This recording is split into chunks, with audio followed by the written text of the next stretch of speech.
नमस्कार साथियों, स्वागत है एक बार फिर से यूनिक ज्ञान के इस प्लेटफॉर्म पर आप सभी का। आज अपन इंडियन हिस्ट्री स्टार्ट करने वाले हैं। हमने राजस्थान का इतिहास आपको लगभग 16-17 घंटे में कंप्लीट करवा दिया है। ठीक है, तो आप लगभग 34 के आसपास लेक्चर अपन ने प्लेलिस्ट में डाल रखे हैं, वो प्लेलिस्ट आप विजिट कर लेना। बहुत अच्छे तरीके से अपन ने लगभग सारा सिलेबस अपन ने वहां पर कवर करवा दिया है। ठीक है, आज अपन भारतीय इतिहास चालू करते हैं अपने फर्स्ट ग्रेड के सिलेबस के हिसाब से। फर्स्ट ग्रेड का अपन जो प्रथम पेपर है उसके हिसाब से तैयारी कर रहे हैं। ठीक है, तो अपन देखते हैं उसमें अपना जो पहला टॉपिक है वो है गुप्तकालीन आर्ट, लिटरेचर एंड आर्किटेक्चर। कला, साहित्य और अपना स्थापत्य, तीन चीजें हैं आपके इसमें सिलेबस में। ठीक है, तो गुप्तकालीन, इस पूरी तीन चीजों को अपन गुप्तकालीन संस्कृति का नाम दे सकते हैं। ठीक है, तो गुप्तकालीन संस्कृति में हम बेसिकली जब इतिहास पढ़ते हैं तो उसमें आर्ट, लिटरेचर और आर्किटेक्चर तीनों चीजें पढ़ते हैं। ठीक है, तो हम गुप्तकालीन संस्कृति के हिसाब से आपको पढ़ाना शुरू कर रहे हैं। मुगल काल में भी अपन को ये तीन चीजें पढ़नी है, आर्ट, लिटरेचर और आर्किटेक्चर। ठीक है, तो ये दोनों आपके सिलेबस में एक्सक्लूसिवली मेंशन थे कि गुप्तकालीन और मुगलकालीन आर्ट, लिटरेचर और आर्किटेक्चर पढ़ने हैं। ठीक है, तो अपन इसमें जो है आर्किटेक्चर में ज्यादा से ज्यादा अपन क्या पढ़ लेंगे, स्थापत्य में मंदिर और गुफाएं पढ़ लेंगे। ठीक है, आर्ट में थोड़ा सा एक मूर्तिकला वाला हिस्सा भी थोड़ा सा इंपॉर्टेंट हो जाता है, क्योंकि मूर्तिकला से आपके प्रश्न बन सकते हैं क्योंकि आपके सिलेबस में है। साहित्य और जो जहां पर जो साहित्यिक विकास हुआ है ना अधिकतर, वो विज्ञान का जो साहित्य है उसके बारे में आपसे ज्यादा प्रश्न पूछे जाते हैं, तो वो साहित्य वाला पोर्शन भी अपन अच्छे से कवर कर लेंगे। तो आज अपना फर्स्ट लेक्चर है। फर्स्ट लेक्चर में अपन स्थापत्य से शुरू करते हैं, तो स्पेशली मंदिर स्थापत्य आज अपन कंप्लीट कर लेते हैं। ठीक है, तो भारतीय इतिहास का स्वर्ण युग कहा जाता है गुप्तकालीन संस्कृति की वजह से। ठीक है, क्योंकि गुप्तकालीन सांस्कृतिक उपलब्धियां प्राचीन भारत में सर्वाधिक हुई है।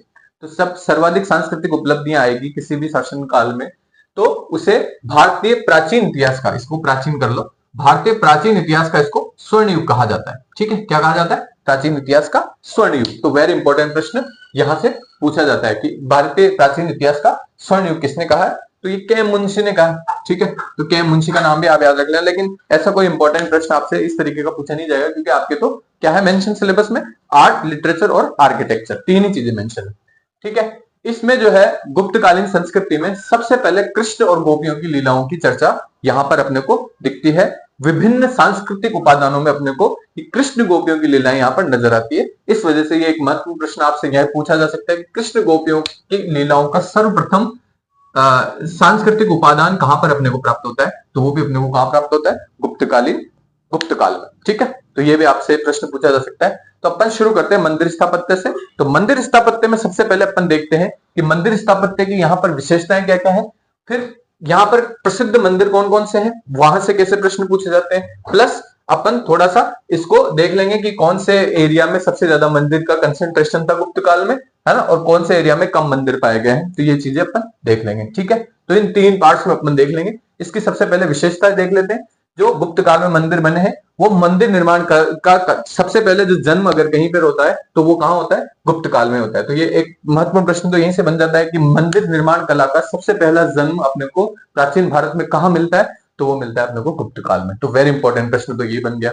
दूसरा, जो यहाँ पर जो मंदिर मिले हैं वो नागर शैली के मंदिर मिले हैं। नागर शैली के मंदिर मिले हैं, पंचायतन शैली के मंदिर मिले हैं, इन सबको अपन खोल के समझ लेते हैं। ठीक है, नागर शैली के मंदिर में देखो क्या होता है। नागर शैली का जो मंदिर है, अपने भारतीय इतिहास में अपन देखेंगे, जब मंदिर स्थापत्य का अपन अध्ययन करते हैं तो भारतीय इतिहास में तीन टाइप की मंदिर शैलियां मिली है। ठीक है, जो उत्तरी भारत है, उत्तरी भारत में जो मंदिर मिले हैं उसको कहते हैं नगर शैली या नागर शैली। ठीक है, तो नागर शैली के मंदिर तो उत्तरी भारत में मिलेंगे, दक्षिण भारत में द्रविड़ शैली के मंदिर मिलेंगे, और उनके बीच की जो कृष्णा और वो वाला संगम है, उस जो अपन कह सकते हैं दक्कन वाला जो रीजन है, उस क्षेत्र में जो है, क्योंकि दोनों संस्कृतियां मिक्स हो रही है वहां पर, तो वहां पर बेसर शैली के मंदिर मिलेंगे अपने को। ठीक है, तो आप यहां पर आपको समझने की सिर्फ इतनी सी बात है कि यहां पर नागर शैली के मंदिर मिलेंगे। ठीक है, तो वो पंचायतन शैली के मंदिर कहलाते हैं। अब देखो नागर शैली के मंदिर में क्या क्या विशेषताएं अपने को प्राप्त हुई है। नागर शैली के मंदिर में क्या होता है, देखो एक वर्गाकार चबूतरा होता है। ठीक है, ये वर्ग के आकार का है पूरा चबूतरा। इस वर्गाकार चबूतरा में चारों तरफ सीढ़ियां हैं। ठीक है, इधर से सीढ़ियां हैं, इधर से सीढ़ियां हैं, इधर से सीढ़ियां हैं, और चारों तरफ से सीढ़ियां हैं। ठीक है, फिर ये जो इसका मेन पॉइंट है, इसके अंदर से अगर अपन इसको खोलते हैं तो इसके अंदर में क्या होगा, ये जो वाला हिस्सा है ना, वो है इसका गर्भगृह।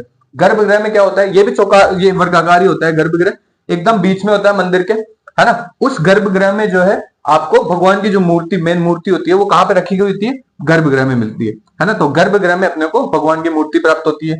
ठीक है, फिर एक जस्ट इसके बाहर की साइड है ना, ऐसा मंडप होता है। इस मंडप में क्या है, विभिन्न स्तंभ लगे होते हैं और स्तंभाकार एक मंडप होता है ना। इस मंडप और इसके गर्भगृह के बीच का जो ये जो एरिया है ना, इसको बोलते हैं अंतराल। ठीक है, तो मंदिर आर्किटेक्चर में आपके प्रश्न ऐसा नहीं पूछा जाएगा, लेकिन मैं सिर्फ आपको नागर शैली के मंदिरों की विशेषताएं दिखा रहा हूं आपको। ठीक है, तो मंदिर आर्किटेक्चर में ये वाला जो क्षेत्र है, इन दोनों गर्भगृह और मंडप के बीच का जो क्षेत्र है, वो क्या कहलाता है? अंतराल कहलाता है। और गर्भगृह में भगवान की मूर्ति रखी होती है और इसके जो चारों तरफ है, एक ये प्रदक्षिणा पथ होता है। ठीक है, जहां पर जो है, जो भी यात्री जाते हैं या जो भी भगवान के दर्शन करने जाते हैं, तो भगवान के चारों तरफ परिक्रमा करते हैं ना, तो इसको बोलते हैं प्रदक्षिणा पथ। ठीक है, फिर एक अर्ध मंडप ड्योढ़ी होती है। वहां मंदिर के जो एंट्रेंस है, वहां से जो है अर्ध मंडप ड्योढ़ी शुरू हो जाती है। मंडप में जो है ज्यादातर लोग विराज होते हैं कि मंदिर में कीर्तन वगैरह ये सब मंडप में किए जाते हैं। ठीक है, तो ये चीजें आप देख लेना। तो ये इसका आर्किटेक्चर होता है नागर स्टाइल के मंदिरों का। ठीक है, अब देखिए शिखर युक्त सॉरी शिखर युक्त उस समय जो है पंचायतन शैली के मंदिर बनाए जाते हैं।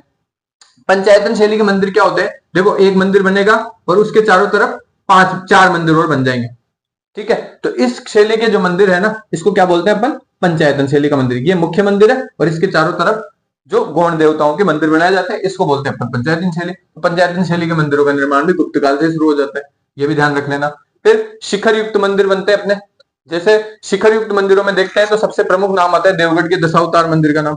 ठीक है, तो जब मंदिर है, अब ये शिखर युक्त मंदिर कैसा होगा? अब ये गर्भगृह है। ठीक है, ये गर्भगृह मान लेते हैं अपन, है ना। अब गर्भगृह से ऊपर की तरफ जो है ये दीवारें बनाई जाती है और उन पर विभिन्न मूर्तियां और कलात्मक जो आकृतियां हैं वो उकेरी जाती है। हमेशा मंदिर के गर्भगृह का जो ऊपरी दीवारें होती है, उसमें विभिन्न आकृतियां, कलाकृतियां उकेरी जाती है और उसके जो ऊपर वाला हिस्सा है वो इस तरीके से तिकोना होता है। आपने देखा होगा मंदिरों में, ये ऊपर वाला जो तिकोना हिस्सा है ना, इसको अपन बोलते हैं शिखर। क्या बोलते हैं? शिखर। ध्यान रख लेना, इस शिखर निर्माण शैली जो है ये कहां से शुरू हो जाती है? अपने शुरुआत से, जब मंदिर निर्माण होगा वहां से शुरू हो जाती है। तो मंदिर निर्माण से शुरू हो गई शिखर निर्माण की परंपरा। तो सबसे पहला जो मंदिर बनेगा शिखर निर्माण का, वो गुप्त काल में बनेगा और उस मंदिर का नाम है देवगढ़ दशावतार मंदिर। वेरी इंपॉर्टेंट, देवगढ़ दशावतार मंदिर का निर्माण जो है अपने यहां से शुरू हो जाएगा। फिर एक प्रश्न यहां से भी बनता है कि वक्र रेखीय शिखर मंदिरों के उदाहरण गुप्त काल में कौन कौन से हैं? वक्र रेखीय शिखर के उदाहरण, 2 उदाहरण सबसे इंपॉर्टेंट मिले अपने को। एक तो शिरपुर के लक्ष्मण मंदिर में, एक नसना कुठार मंदिर में। तो ये दोनों मंदिरों के नाम भी याद रखें। अभी अपन डिटेल में देख लेंगे इनको आराम से, कोई प्रॉब्लम नहीं है, इतना समझ में बस आपको कॉन्सेप्ट समझना है। यहां से आपके सबसे कम प्रश्न बनते हैं, सबसे ज्यादा प्रश्न बनेंगे इस वाले क्षेत्र से, है ना, क्योंकि आपको मंदिर दे देंगे और उसका प्रमुख विशेषताएं पूछ लेंगे। यही प्रश्न आपके इंपॉर्टेंट बनते हैं। अदरवाइज आप टेंशन मतलब, यहां से विशेषताओं से कम ही प्रश्न बनते हैं, क्योंकि यहाँ पे प्रश्न बनेंगे तो ज्यादा से ज्यादा कॉन्सेप्चुअल प्रश्न बनेंगे। ठीक है, तो ये ध्यान रख लेना, वेरी इंपॉर्टेंट।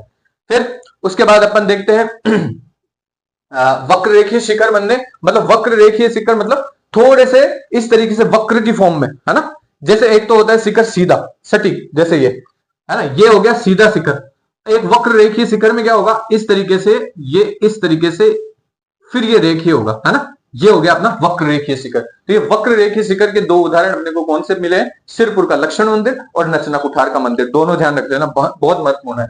फिर इसके बाद मंदिर निर्माण में क्या क्या सामग्री उपयुक्त की जाती है? तो ये यहाँ पे जो गुप्त काल वाले मंदिर है, वहां पे ज्यादातर छोटे पत्थरों का उपयोग किया है शुरू में मंदिरों में। बाद में जो है ईंटों का भी उपयोग किया गया है। तो 2 मंदिर बहुत महत्वपूर्ण है, ईंटों के मंदिर कहलाते हैं। भीतर गांव का मंदिर और पहाड़पुर, बांग्लादेश में पड़ता है पहाड़पुर, वहां का मंदिर, दोनों इंपॉर्टेंट मंदिर है और दोनों में जो है ईंटों का भरपूर प्रयोग किया गया है दोनों मंदिरों में। ठीक है, तो ईंटों का सबसे पहले मंदिर निर्माण में प्रयोग कहां पे शुरू हो रहा है? गुप्त काल में शुरू हो रहा है। पत्थरों का भी यहां से हो रहा है शुरू। ठीक है, तो ये बहुत इंपॉर्टेंट बात ध्यान रख लेना। फिर एक प्रश्न यहां से पूछा गया है कई बार, पर्सी ब्राउन का स्टेटमेंट फेमस हो जाता है और इस स्टेटमेंट से आपसे प्रश्न पूछा जाता है। पर्सी ब्राउन का क्या स्टेटमेंट है कि भारत में राजनीतिक एकता, प्रशासनिक स्थिरता और राज्याश्रय का सर्वाधिक प्रभाव भारत की वास्तुकला पर, गुप्तकालीन वास्तुकला पर पड़ता है। ठीक है, यानी कि गुप्त काल की जो वास्तुकला है वो इतनी इंपॉर्टेंट है कि भारत में जितनी भी राजनीतिक एकता है, प्रशासनिक स्थिरता है और राज्याश्रय का जो सारा प्रभाव है वो कहां पे दिखता है अपने को? गुप्तकालीन मंदिरों, वास्तुकला मतलब मैक्सिमम जो गुप्तकालीन वास्तुकला दिखती है अपने को मंदिर के रूप में दिखती है, तो मंदिरों में अपने को दिखती है। ये बात कौन कहता है? पर्सी ब्राउन कहता है। बहुत इंपॉर्टेंट स्टेटमेंट, बार बार एग्जाम में पूछा जाता है। फिर ये मंदिर जो है शास्त्रीय नियमों पर आधारित है, वेरी इंपॉर्टेंट बात। शास्त्रीय नियम कौन से हैं? शास्त्रीय नियम, वहां पे उस समय कुछ किताबें लिखी गई थी पुराने टाइम में, है ना। एक तो किताब थी मयमत, एक मानसार, एक कमिका गाम। ये तीन महत्वपूर्ण किताबें हैं। आपसे जो बहुत ऑप्शनल पढ़ते हैं उन्हीं के काम किए, लेकिन आप ये ध्यान रख लेना कि जो मंदिर निर्माण हो रहा है ना, ये मंदिर निर्माण ऐसे रैंडमली उठा के मंदिर नहीं बना दिया गया है, ये बिल्कुल शास्त्रीय नियमों के हिसाब से मंदिर बन रहे हैं, ठीक है। तो शास्त्रीय नियमों के हिसाब से कैसे बनेंगे? ये तीन महत्वपूर्ण किताबें उस समय सोर्स के रूप में यूज की जा रही है, मयमत, मानसार और कमिका गाम। फिर विदेशी प्रभाव से मुक्त, ठीक है। ये जो मंदिर है वो पूरी तरह से देशज शैली में बने हुए हैं, पूरी तरह से इस पर विदेशी प्रभाव से विमुक्त है। यहाँ पर कोई भी विदेशी प्रभाव नहीं है, ये सारा जो कार्य हो रहा है ना वो भारतीय शैली में हो रहा है, ठीक है। इसमें किसी भी प्रकार का बाह्य हस्तक्षेप नहीं है ना, तो ये भी ध्यान रख लेना। तो ये थी अपने गुप्तकालीन जो मंदिर निर्माण है उसकी प्रमुख विशेषताएं, ठीक है। अब अपन देखते हैं कि कौन कौन से प्रसिद्ध मंदिर इस समय हुए हैं और इन मंदिरों में अपने को क्या क्या महत्वपूर्ण चीजें मिली है, और यहां से आपके सबसे ज्यादा प्रश्न पूछने की संभावनाएं रहती है, ठीक है। तो सबसे पहला जो मंदिर आता है अपना देवगढ़ का दशावतार मंदिर। देवगढ़ जो दशावतार मंदिर है उसका जो पुराना नाम है केशवपुर मंदिर, इसको केशवपुर मंदिर भी कहते हैं, वेरी इंपॉर्टेंट, है ना, ध्यान रख लेना, केशवपुर मंदिर भी कहते हैं देवगढ़ दशावतार मंदिर को। ये अपने को मिलता है यूपी में, उत्तर प्रदेश में ललितपुर नामक स्थान है, ललितपुर में अपने को देवगढ़ दशावतार मंदिर मिलता है। और ये किस नदी के किनारे अवस्थित है? ये नदी के किनारे अवस्थित है, वेत्रवती नदी या बेतवा नदी के किनारे, ठीक है। तो बेतवा नदी के किनारे या वेत्रवती नदी के किनारे अवस्थित है अपना देवगढ़ दशावतार मंदिर, ध्यान रख लेना, वेरी इंपॉर्टेंट प्रश्न यहां से बनता है। फिर सबसे ज्यादा बार पूछा गया प्रश्न यही है कि शिखर का प्राचीनतम उदाहरण अपने को कहां से प्राप्त होता है? सबसे ज्यादा बार पूछा गया प्रश्न, वेरी इंपॉर्टेंट। शिखर का प्राचीनतम उदाहरण अपने को कहां से मिलता है? वो मिलता है अपने को देवगढ़ दशावतार मंदिर से, वेरी इंपॉर्टेंट, है ना। तो देवगढ़ दशावतार मंदिर से अपने को शिखर का प्राचीनतम उदाहरण, शिखर यही है ना, मंदिर का जो ऊपर वाला हिस्सा है। पहले जो मंदिर मिलते थे ना अपने को ज्यादातर, ये एक मंदिर ये मिला है और दो तीन मंदिर और है ना, दो मंदिर तीन मंदिर ही अपने को गुप्त काल में जिनपे शिखर मिले हैं, ठीक है। या फिर कुछ में वक्राकार शिखर मिला है ना। ज्यादातर मंदिर जो हुआ करते थे ना उस समय वो सपाट छतों वाले हुआ करते थे, एकदम ऐसे, ठीक है। इनकी छतें एकदम सपाट होती थी, जैसे अपने पट्टियां रख देते हैं ना छतों में, तो वैसे सपाट छतें हुआ करती थी मैक्सिमम मंदिरों में, है ना। शिखर वाले मंदिरों का सबसे पहला निर्माण क्या है? अपना देवगढ़ दशावतार मंदिर ही है, ठीक है। फिर मंदिर की जो दीवारें हैं, मैंने आपको बताया था कि जो मंदिर की दीवारें हैं उन पर विभिन्न प्रकार की आकृतियां उकेरी जाती थी, तो इसमें जो है ना देवगढ़ दशावतार मंदिर में विभिन्न आकृतियां उकेरी गई है। शेषशाही विष्णु भगवान जो है शेष नाग के ऊपर लेटे हुए हैं, शेषशाही यानी वो छाया कर रहा है शेषनाग, ठीक है। वो विष्णु जी का एक अपने को वहां पे पोर्ट्रेट मिलता है, नर नारायण का पोर्ट्रेट मिलता है। ऐसा प्रश्न पूछा गया है कि गजेंद्र मोक्ष नाम की कृतियां, गजेंद्र मोक्ष की जो छवियां हैं वो अपने को गुप्तकालीन किस मंदिर से दिखाई देती है? तो वो है अपना देवगढ़ दशावतार मंदिर, वेरी इंपॉर्टेंट, ठीक है। तो गुप्तकालीन जो देवगढ़ दशावतार मंदिर है वो अपने गजेंद्र मोक्ष, शेषशाही विष्णु और नर नारायण की प्रतिमाएं जो है अपने मंदिरों में जो है उकेरी गई है, उनकी आकृतियां, वेरी इंपॉर्टेंट, ध्यान रख लेना। और यह पहला ऐसा मंदिर है जहां पर शिव को जो है योगी के रूप में दर्शाया गया है, तो भगवान शिव की जो छवि बनाई गई है वो एकदम योगी के रूप में बनाई गई है। तो वेरी इंपॉर्टेंट प्रश्न यहां से बन जाता है, ठीक है, कि भगवान शिव की योगी के रूप में जो प्रतिमा है, प्रतिमा तो नहीं कह सकते लेकिन जो छवि है वो कहां पे दर्शाई गई है? वो अपने देवगढ़ दशावतार मंदिर में, क्योंकि यहाँ पे दशावतार मंदिर यानी कि 10 अवतारों का मंदिर है, ठीक है। तो भगवान जो विष्णु है उनके 10 के 10 अवतारों का जो है यहाँ पर मूर्तियां मिली है अपने को, और शिव भगवान को जो है योगी के रूप में यहाँ पर दर्शाया गया है। तो ये सबसे महत्वपूर्ण प्रश्न, तो सबसे ज्यादा प्रश्न अपने को अगर गुप्तकालीन मंदिरों में कहीं से मिलते हैं ना वो देवगढ़ दशावतार मंदिर से मिलते हैं, है ना। तो ये इतने सारे मंदिर हो गए कि इतने सारे प्रश्न हो गए। ललितपुर में है, वेत्रवती नदी या बेतवा नदी के किनारे है, शिखर का प्राचीनतम उदाहरण है, मंदिर दीवारों पर ये चित्र मिले हैं और शिव को योगी के रूप में दर्शाया गया है, ठीक है। तो यही प्रश्न इससे मैक्सिमम घुमा फिरा के पूछा जाता है। फिर एक इंपॉर्टेंट मंदिर, अब ये तो अपने यूपी में है ना, यूपी के दो ही मंदिर है अपने, है ना, देवगढ़ दशावतार। अपन देख लेंगे कि कौन से मंदिर कहाँ पे मिले, क्योंकि ऐसा प्रश्न पूछा जाता है आपसे कि एमपी का कौन सा मंदिर एमपी का है। कल ही अपन ने एक पेपर डिस्कस किया था 2018 वाला, उसमें अपन ने देखा था कि ऐसा प्रश्न आया हुआ था कि एमपी का कौन कौन सा मंदिर है, यूपी का कौन कौन सा मंदिर है, ऐसे बांग्लादेश का कौन सा मंदिर है, तो वो भी अपन गुप्तकालीन मंदिरों में यहाँ पे डिस्कस कर लेंगे। फिर एक प्रश्न ये पूछा गया है कि नचना कुठार पार्वती मंदिर, नचना कुठार पार्वती मंदिर भी एक फेमस मंदिर था, ये कहां पर था? अजयगढ़ एमपी में था, वेरी इंपॉर्टेंट, है ना, एमपी में मिला है, अजयगढ़ एमपी में नचना कुठार पार्वती मंदिर, ठीक है। ये प्राचीनतम वक्र रेखीय शिखर यहां पर पाया गया है। तो अपन ने देखा था कि वक्र रेखीय शिखर अपने को दो ही जगह मिला है, एक तो नचना कुठार में मिला है, एक सिरपुर में मिला है। ठीक है, तो सिरपुर भी अपन आगे देख लेंगे, सिरपुर का लक्ष्मण मंदिर। ये दोनों जगह जो है अपने को क्या मिलता है, प्राचीन वक्र रेखीय शिखर मिलता है। इन दोनों जगह पे, दोनों मंदिरों में वक्र रेखीय शिखर अपने को प्राप्त होता है। ठीक है, फिर अपन देखते हैं शिव पार्वती संगीत वाद्यों के साथ। तो सबसे महत्वपूर्ण प्रश्न आपसे यह पूछा जा सकता है भविष्य में। ठीक है, कि शिव कौन से मंदिर में, गुप्तकालीन मंदिर में शिव भगवान और पार्वती का संगीत वाद्यों के साथ, है ना, जहां पे शंकर भगवान ढोलक बजा रहे हैं, पार्वती जी कुछ और संगीत वाद्य यंत्र रखे हुए हैं। तो शिव प्राचीनतम जो कौन सा मंदिर ऐसा है जहां पर शंकर भगवान और पार्वती का संगीत वाद्य यंत्रों के साथ जो है अपने को पोर्ट्रेट मिलता है, तो वो कौन सा मंदिर है, अपना नचना कुठार का पार्वती मंदिर। वेरी इंपॉर्टेंट है ना, पार्वती माता का मंदिर है, तो ये नचना कुठार वाला मंदिर है, पार्वती का मंदिर है, एमपी में पड़ता है, अजयगढ़ में। ठीक है, तो मध्य प्रदेश का है ये मंदिर। फिर शिल्प में रामकथा या रामायण का सबसे पहला अंकन कहां मिला है, वेरी महत्वपूर्ण, बहुत महत्वपूर्ण प्रश्न।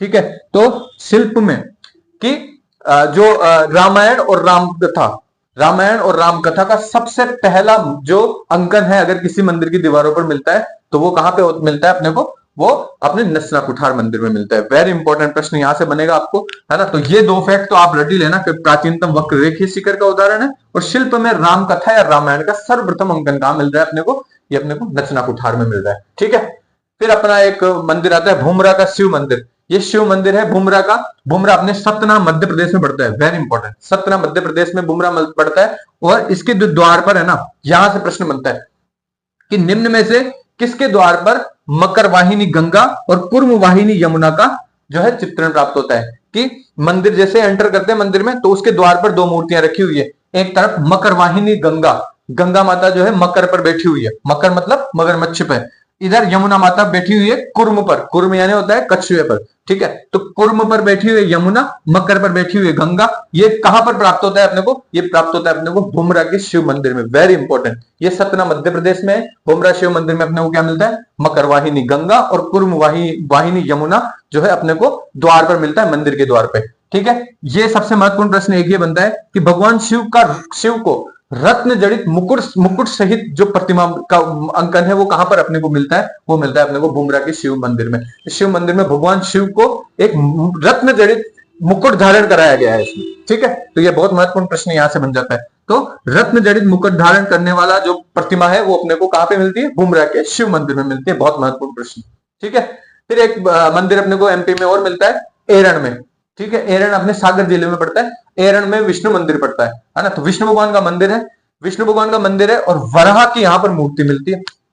तो भगवान विष्णु के 10 अवतार हुए, तो वराह एक महत्वपूर्ण अवतार हुआ है। ठीक है, तो वराह अवतार की वास्तविक आकार की जो मूर्ति है, वराह अवतार की वास्तविक आकार की जो मूर्ति है वो अपने को कहां प्राप्त हुई है, एरण में सर्वप्रथम प्राप्त हुई है। तो वो सबसे महत्वपूर्ण प्रश्न है।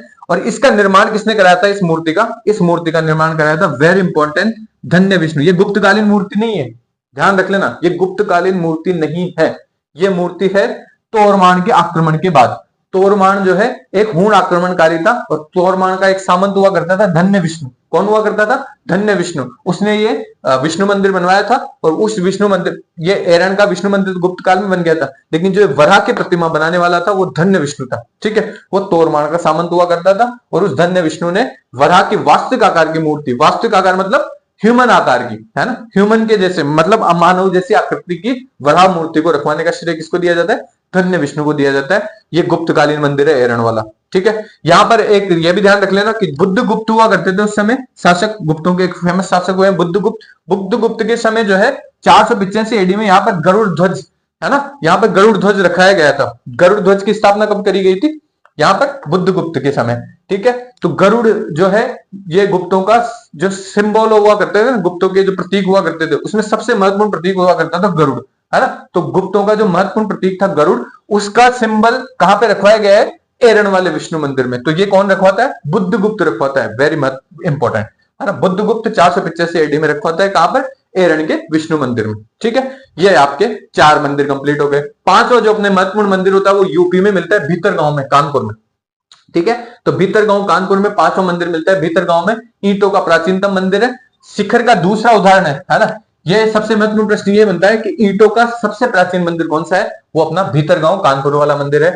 शिखर का एक उदाहरण अपने को देवगढ़ दशावतार में मिलता है, दूसरा उदाहरण यूपी में अपने को कहां मिलता है, भीतरगांव वाले मंदिर में। ठीक है, तो यूपी में जो है लोगों को, जो वहां के जो कारीगर थे उनको शिखर बनाना आ गया था, इस वजह से अपने को देवगढ़ दशावतार में भी शिखर मिल रहा है और भीतरगांव कानपुर में भी शिखर मिल रहा है। ध्यान रख लेना, दोनों चीजें ध्यान रख लेना। ठीक है, फिर चैत्याकार मेहराब अपने को वहां मिल रहा है ना, चैत्याकार मेहराब। अब ये देखिए आप, सबसे महत्वपूर्ण, ज्यादातर अपन आर्कियोलॉजी में जब अपन पढ़ते हैं तो अपन ये देखते हैं कि मेहराब जो है अपने 12वीं शताब्दी के बाद भारत में मेहराब का प्रयोग व्यापक तरीके से जो है प्रयोग करना शुरू कर देते हैं, और मेहराब को जो है अपन बाहरी टेक्नोलॉजी मानते हैं, लेकिन अपने प्राचीन भीतरगांव वाले मंदिर में अपने को मेहराब के कुछ अंश मिले हैं, या चैत्याकार मेहराब मिला है। मतलब मेहराब क्या होते हैं, देखो मेहराब जो है वो आर्क शेप में होते हैं। ठीक है, आर्क शेप में होते हैं, और वो जो है ये एक अलग टाइप की डिजाइन होती है। जैसे अपन क्या है, अपने जो भारतीय आर्किटेक्चर होता है ना, भारतीय जो भी स्थापत्य होता है उसमें स्तंभ और धरण शैली का प्रयोग किया जाता है। स्तंभ धरण शैली क्या होती है, दो स्तंभों को लगा के उस पर एक धरण रख देंगे, ठीक है, एक पट्टी रख देंगे एक तरीके से। तो ये शैली जो है ये भारतीय शैली कहलाती है, और ये जो शैली है ना आर्किटेक्चर की, ये शैली जो है मुस्लिम स्थापत्य शैली कहलाती है ज्यादातर। लेकिन अपने को ये चैत्याकार मेहराब के रूप में जो है अपने को यहाँ पर सबसे पहले मेहराब की जो प्राप्ति हुई है वो अपने को भीतरगांव वाले कानपुर के अभिलेख में प्राप्त हुई है। तो मेहराब का व्यापक प्रयोग मुस्लिमों ने किया है, लेकिन जो इसके आरंभिक प्रमाण है वो अपने को कहां मिल रहे हैं, भीतरगांव कानपुर में। तो ये महत्वपूर्ण बात ध्यान रख लेना, ठीक है। तो चैत्याकार मेहराब का प्रयोग कहां मिलता है, भीतरगांव कानपुर मंदिर में। फिर सबसे बड़ी बात है, मैंने सब मंदिरों में कुछ न कुछ देवताओं के नाम आ रहे हैं, दशावतार, पार्वती, शिव, विष्णु, है ना। इसमें कोई नाम नहीं आया देवता का, कारण ये किसी विशेष देवता को समर्पित नहीं है। बहुत महत्वपूर्ण लाइन है ना। इसमें लगभग सारे देवता आपको मिल जाएंगे, शिव भगवान मिल जाएंगे, विष्णु मिल जाएंगे, गणेश मिल जाएंगे, दुर्गा मिल जाएंगे, महिषासुर मर्दिनी की प्राचीन प्रतिमा यहाँ पे मिल जाएगी, ठीक है। तो ये सारी जो चीजें अपने को, सारी प्रतिमाएं अपने को कहां मिल जाती है, अपने को भीतरगांव कानपुर से। विषय, अब ऐसा प्रश्न आपसे पूछा जा सकता है भविष्य में कि निम्न कौन सा गुप्तकालीन जो मंदिर है वो किसी भी विशेष देवता को समर्पित नहीं था, तो वो कौन सा देवता, कौन सा मंदिर था, भीतरगांव कानपुर वाला मंदिर, है ना। फिर एक मंदिर आता है अपने शिरपुर का लक्ष्मण मंदिर। शिरपुर का लक्ष्मण मंदिर अपने छत्तीसगढ़ में पड़ता है, महासमुंद जिला है छत्तीसगढ़ में, उस जिले में पड़ता है अपने को शिरपुर लक्ष्मण मंदिर। ये लक्ष्मण भगवान का मंदिर है, और ये प्राचीन वक्र रेखीय शिखर, यहां पर भी अपने को क्या मिलता है, वक्र रेखीय शिखर मिलता है। ये वक्र रेखीय शिखर मैंने बताया था, ये है वक्र रेखीय शिखर, ठीक है। ये प्राचीन वक्र रेखीय शिखर मिलता है अपने को कहां से, अपने को मिलता है शिरपुर वाले लक्ष्मण मंदिर से, ध्यान रख लेना। फिर ईंटों से निर्मित है यह मंदिर, तो ये ईंटों से निर्मित मंदिर है, बहुत महत्वपूर्ण, इसको भी ध्यान रख लेना, ठीक है। फिर पहाड़पुर, ये अपने को ये वक्र रेखीय शिखर वाले दो मंदिर मिल गए अपने को, नसना कुठार और शिरपुर, है ना। और अपने को दोनों भीतरगांव और देवगढ़ दशावतार मंदिर, ये दोनों में अपने को क्या मिल गया, शिखर, ठीक है। शिखर ये हम यहाँ पे मिल गया, और अपने को वक्र रेखीय शिखर यहाँ पे मिल गया दोनों मंदिरों में, ठीक है। फिर एक मंदिर अपने को पहाड़पुर बांग्लादेश में मिलता है, ये भी ईंटों से निर्मित है ना। तो ईंटों से निर्मित कौन कौन से मंदिर हो गए, शिरपुर का लक्ष्मण मंदिर भी हो गया, और पहाड़पुर का बांग्लादेश का मंदिर भी ईंटों से निर्मित है। तो ये दोनों अपने मंदिर किससे हो गए, वो ईंटों से बने हुए हैं, ठीक है। ये दोनों ध्यान रख लेना, है ना। तो दो फैक्ट आपके ये ध्यान रख लेना। आप महत्वपूर्ण, जो सबसे पहले महत्वपूर्ण फैक्टर है ना, फैक्ट है ना, वो यही है कि देवगढ़ दशावतार मंदिर और भीतरगांव मंदिर में तो अपने को शिखर मिल रहा है ना। यहां पर जो शिखर मिल रहा है वो किस तरीके का शिखर मिल रहा है, वक्र रेखीय शिखर मिल रहा है, ठीक है। तो वक्र रेखीय शिखर का उल्लेख कहां मिल रहा है, नथना कुठार में और शिरपुर लक्ष्मण में, ठीक है। पहाड़पुर में और शिरपुर में अपने को क्या मिल रही है, ईंटें मिल रही है, ठीक है। तो ये ध्यान रख लेना, वेरी इंपॉर्टेंट प्रश्न यहां से बन रहा है कि ईंटों का जो मंदिर है वो कहां कहां मिल रहा है, शिरपुर छत्तीसगढ़ में मिल रहा है, एक पहाड़पुर बांग्लादेश में मिल रहा है। तो यही तीन प्रश्न आपके सबसे महत्वपूर्ण है जो बार बार घुमा के पूछते हैं आपसे। फिर एक प्रश्न ये पूछा जाता है कि एक ये महत्वपूर्ण मंदिर है, ध्यान रख लेना, ये उदयगिरी गुहा मंदिर जो है चंद्रगुप्त विक्रमादित्य के समय बनता है अपना। किसके समय बनता है, वेरी इंपॉर्टेंट प्रश्न यहां से बनता है, चंद्रगुप्त विक्रमादित्य के समय बनता है उदयगिरी गुहा मंदिर। अब इसमें बच्चों को सर्वाधिक कंफ्यूजन इसी प्रश्न में बनता है कि जो उदयगिरी का गुहा मंदिर है, कई बार देखते हैं आप कि नाम आता है वीरसेन का, कई बार नाम आता है सनकादिक महाराज का, ठीक है। तो दो नाम यहाँ पे मुख्यतः आते हैं आपके, और ये बच्चों को कंफ्यूजन का सबसे महत्वपूर्ण कारण है। तो यहाँ पर क्या हुआ था, दो अभिलेख प्राप्त हुए अपने को, उदयगिरी फर्स्ट अभिलेख, उदयगिरी सेकंड अभिलेख। उदयगिरी जो फर्स्ट अभिलेख है वो संधि विग्राहक वीरसेन, ये अपने चंद्रगुप्त सेकंड विक्रमादित्य का संधि विग्राहक भी हुआ करता था और सेनापति भी हुआ करता था। तो सेनापति वीरसेन आ जाए या संधि विग्राहक वीरसेन आ जाए ना, तो ये दोनों जो दोनों जो कार्य थे ये वीरसेन के कंधे पर थे। किसके समय में, चंद्रगुप्त सेकंड विक्रमादित्य के समय में। फिर मालवा का एक गवर्नर हुआ करता था सनकादिक महाराज, तो वो सनकालिक महाराज जो है वो उदयगिरी सेकंड अभिलेख खुदवाता है और उदयगिरी फर्स्ट अभिलेख कौन खुदवा रहा है? वीरसेन। ठीक है, ये संधि विग्रह हुआ करता था। वीरसेन यहाँ पर दो मंदिरों का निर्माण कराता है। उदयगिरी में वीरसेन ने दो मंदिरों का निर्माण कराया, एक तो शिव शंभु शिवलिंग, ठीक है, शिव शंभु मंदिर नहीं है, दो मूर्तियों का निर्माण कराया, वेरी इंपॉर्टेंट बात ध्यान रखना, है ना। तो शिव शंभु शिवलिंग का निर्माण कराया, एक वराह मूर्ति भी इसने स्थापित कराई थी। तो कोई पूछ ले कि वीर जो उदयगिरी वाला गुहा मंदिर है उसमें वराह मूर्ति की स्थापना किसने करवाई थी? तो वो करवाई थी वीरसेन ने।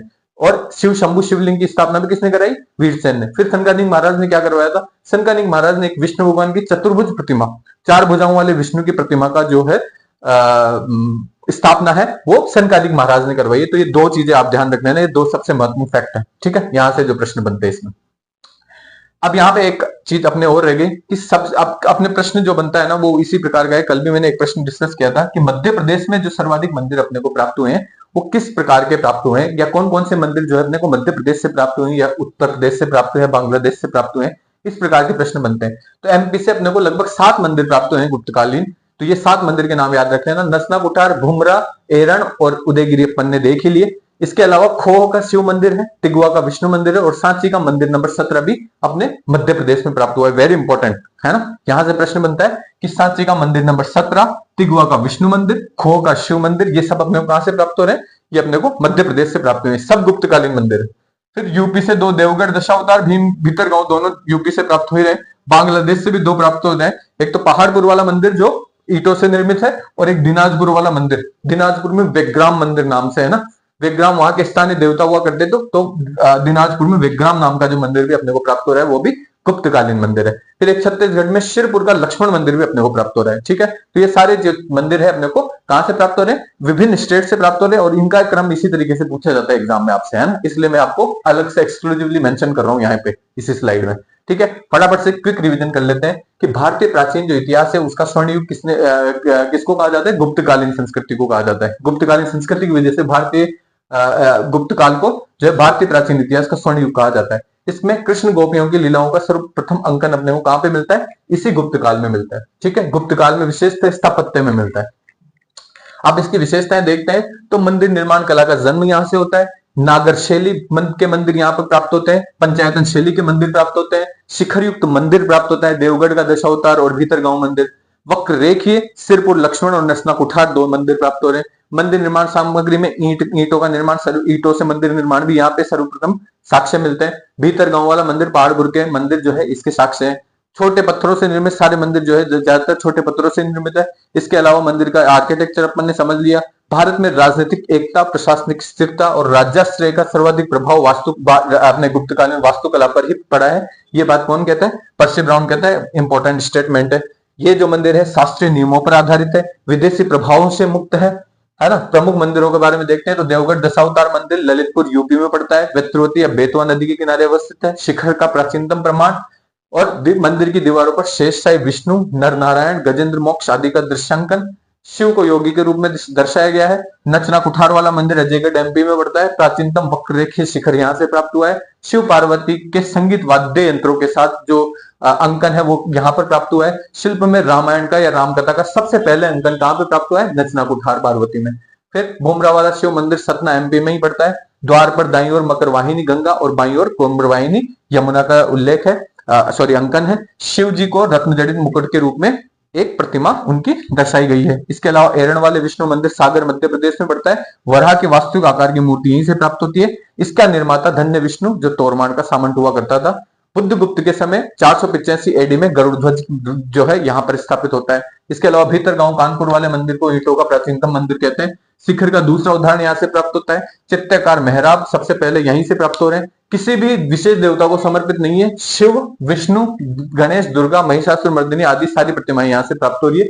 शिरपुर लक्ष्मण मंदिर की देखें तो यह महासमुंद छत्तीसगढ़ में पड़ता है। प्राचीन वक्ररेखीय मंदिर है और ईंटों से निर्मित है। पहाड़पुर बांग्लादेश वाला मंदिर भी ईंटों से निर्मित है। उदयपुरी वाला गुहा मंदिर जो मध्य प्रदेश से प्राप्त हुआ है वो चंद्रगुप्त विक्रमादित्य के विभिन्न मंत्रियों द्वारा बनाया गया है। एक मंत्री उनका वीरसेन हुआ करता था, सेनापति था, है ना, और संधि विग्रह की पोस्ट भी इसके पास थी। इसने 2 यहाँ पर मूर्तियां स्थापित कराई थी। एक तो शिव शंभु की शिवलिंग और दूसरी वराह मूर्ति स्थापित कराई थी। दूसरे जो इनके गवर्नर हुआ करते थे संगानिक महाराज, उसने जो है यहाँ पर विष्णु भगवान की चतुर्भुज प्रतिमा यहाँ पर स्थापित करवाई थी। सबसे ज्यादा मंदिर एमपी से पड़ता है, और फिर यूपी में देवगढ़ भीतरगांव ही है, बांग्लादेश में 2 है, पहाड़पुर और दिनाजपुर, और छत्तीसगढ़ में सिर्फ सिरपुर वाला मंदिर है ना।